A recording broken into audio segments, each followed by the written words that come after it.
Hey everybody, welcome to The Bottom Line. I'm Michael Noland. The Dog and Pony Show is back in town, and this time they're calling themselves Oasis.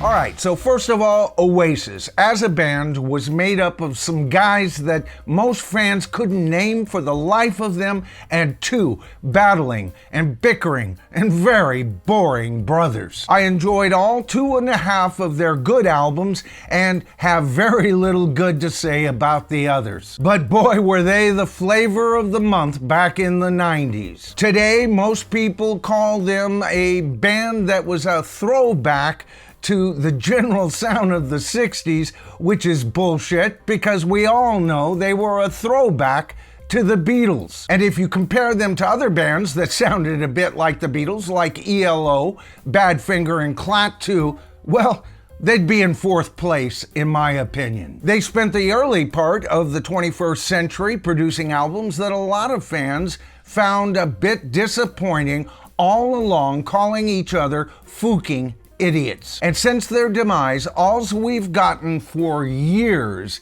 is sound bites of the two brothers, of course, bickering. But don't worry, for those of you who are fans, they are back. They're gonna be on tour in 2025. They have 14 shows planned so far, and there are hints that this very well could be a world tour. The only question I have is, where's the new album for this 2025 tour? That's right, there is no new album, no new expected material. The Oasis brothers showing us that they are no better than bands like Foreigner. Now, I've seen a lot of videos by content creators, some content creators that I have tons of respect for, going totally gaga over the fact that Oasis is back. But to me, a band is never back unless they have new material to promote. But what do we get from these so-called really truly artsy brothers?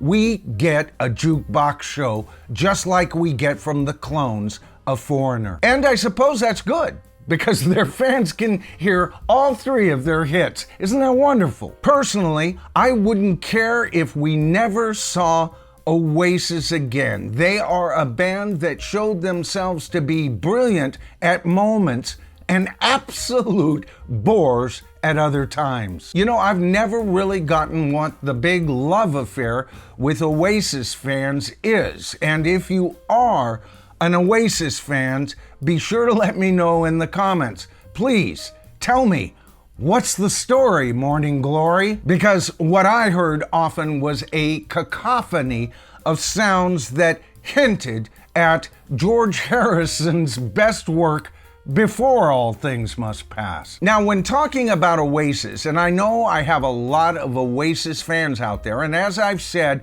I actually like 2 of their albums and half of another. The rest I didn't care for. But what is it about this band that you think of first? Do you think of those wonderful albums, or do you recall the constant fighting between the Gallagher brothers? If you even have to think about that for a moment, then that should tell you something, folks. Their legend is more important than their actual music. Now, let's just say I'm wrong for a moment, that actually all 7 albums by these guys are masterpieces. What about you fans who are planning to go see these guys? This is just another traveling jukebox show. A show by 2 men, not an entire band that thinks their legend looms large, or at least it looms large in their own minds. One of the brothers even calling Oasis the Big O. You know, sometimes I really think the Gallagher brothers both think they're both John Lennon and Paul McCartney, and that it's their duty to disagree with one another, just like John and Paul did after the Beatles split up. Well, boys, I am a Beatle fan. I've heard the Beatles, and you, gentlemen, are no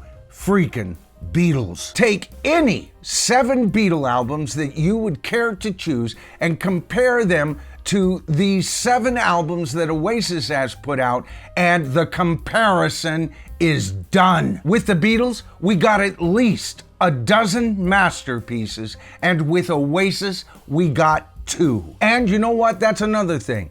The Beatles, when you think of them as individuals, when they were at the very height of their popularity, they were humble. I don't see an ounce of humility in either one of these brothers. But then again, each one of them compares themselves to their sibling, and evidently they think their sibling is a genius, so therefore they must be. Holy shades of Bono from U2. Now I know Oasis was bigger in England, so maybe this is a bigger deal to you folks in England, and like I said, they were capable of making top-notch content, but I don't see them as a band that consistently put out quality product. And personally, I wouldn't go see anybody that I wouldn't enjoy having a cup of coffee with. But with these shows now fully planned and a possible world tour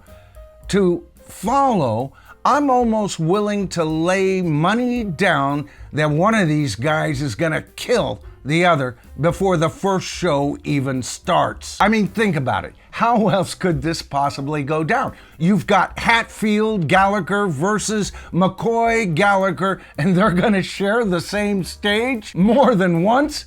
What you talking about, Willis? Frankly, I've never seen a series of shows set up to fail quite like these. And that leads to my question to the tribe, all right?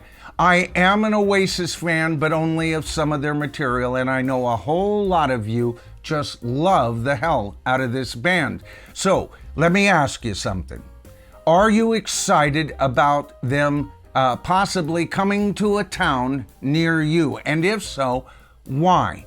Is it to hear the old band, or are you going to be, like me, very disappointed that it's just another rock group touring their old hits? You know, it's not like these guys are in their 80s. These guys came to prominence in the 90s. My God, there is absolutely no excuse for them to set up a series of concerts without new music. And yet, here they are, old before their time. And you know what? For all of their fuck yous and get out of my face, all I can do is retort. Fuck you back, only twice as hard, guys. All right, folks, that's the video for today. I wasn't even gonna do a video today, but this news has just been coming across the wire, and it is just more of the same kind of crap that I can't stand.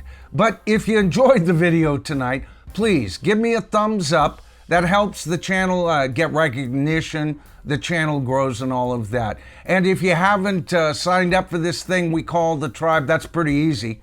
All you have to do is hit that subscribe to the Tribe button, tap that top bell icon, and you'll be notified of all my future videos. Oh, and another thing. The names you see before me are channel members. These people actually support the channel financially. I have 2 tiers on my channel membership that you can join. You can become either a tribal elder or a tribal chieftain. I have over 40 videos available for you to watch, and of course I'm always making brand new ones. All right, folks, I'm Michael Noland. This is The Bottom Line, but the bottom line only as I see it. It's the comments on this channel that really counts. My videos just start the conversation, and it's in the comments where we all show we, wait for it, are the Tribe.